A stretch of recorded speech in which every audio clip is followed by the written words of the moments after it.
ما شاء الله تبارك الله، روعة.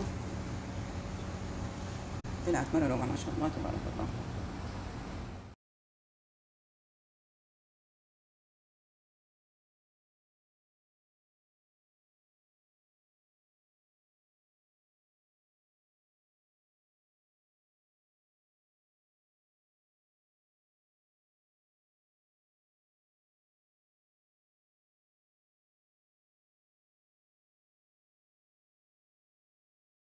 ما شاء الله سريع، يعني هذه المقلوبة السريعة. خلاص نحط زيت في نفس الزيت اللي حطه فيه، نشوح الخضار فيه، وبعدين نحط هنا كمان الصنوبر على نار واطية عشان ياخد لون.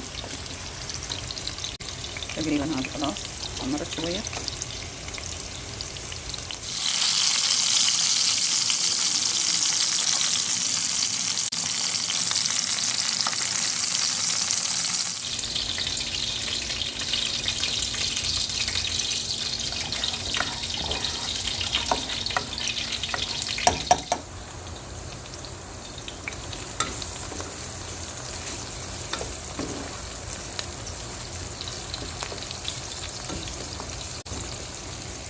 هشيل شوية كمان من الزيت لأنه كتير.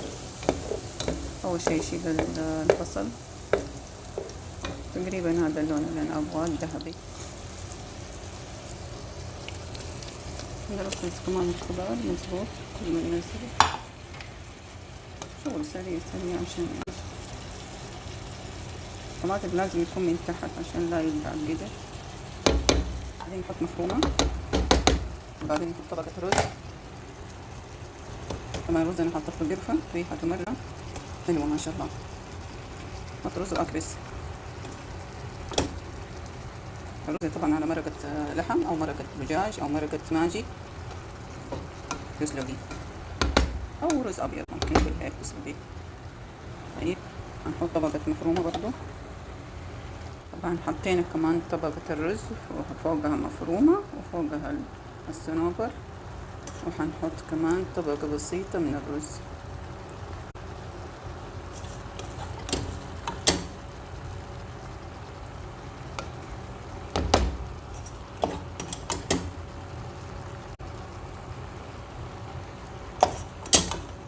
وبعدين تقريبا حطيناه كله خلاص. هنحط الصبغة. خلاص كفاية كده عشان ما ابغى كله يصير اصفر. هغطي القدر مظبوط بالقصدير عشان يتبوخ.